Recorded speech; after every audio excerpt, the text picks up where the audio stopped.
матбааи ҷамъияти нобиноёни тоҷикистон тӯли 3 соли ахир наметавонад китобҳо бо хати брайлиро нашр кунад. аз тариқи кӯмакҳои созмонҳои байналмилалӣ ду дастгоҳи муосири нашри китобҳо бо хати брайлиро дарёфт карданд, аммо бо иллати корношоям будани утоқҳои матбаа ҷой барои насби он дастгоҳҳоро надоранд. дастгоҳҳо дар як утоқи ҷамъияти нобиноён ҳифз мешавад.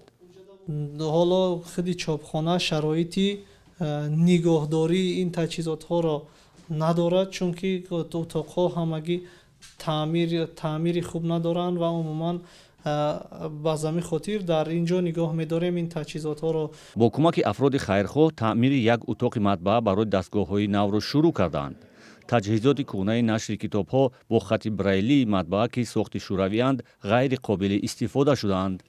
хароҷоти китобҳои брайли бе ин ҳам худаш зиёд аст ва агар мо ин таҷҳизотҳоро истифода барем тамоман зиёд мешавад ва инҳо ҳам дар ҳолати коршоямӣ нестанд аллакай.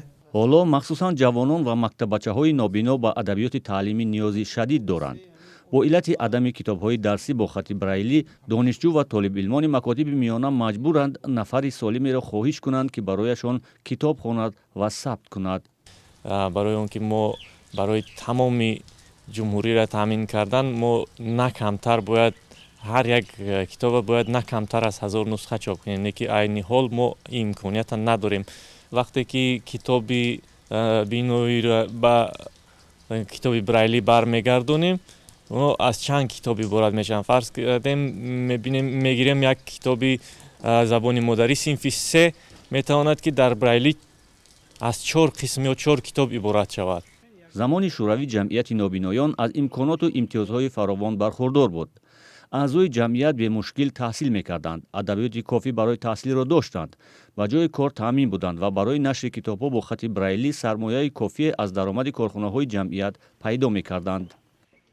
он корҳое ки худи шахсони маъюб метавонистанд карда, худи давраи шӯравӣ иҷозаи барои дигар нафарҳо кор кардани ҳамин чизҳоро намедоданд.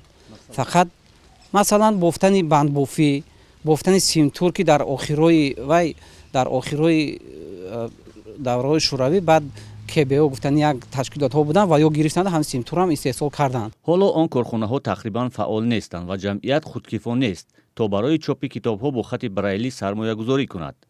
барои таъмири бинои харобгаштаи матбаа ба дасти кӯмаки афроди сарховатманд ниёз доранд то ба зудӣ нашри китобҳо бо хати брайлиро ба роҳ андозанд ва нобиноён аз илму дониш бебаҳра намонанд. طبق آمارها فعلا در تاجیکستان 15,000 نفر افراد نابینا زندگی دارد که تنها 10,000 نفر آنها در جمعیت نابینایان به صفت اعضا ثبت نام شده‌اند.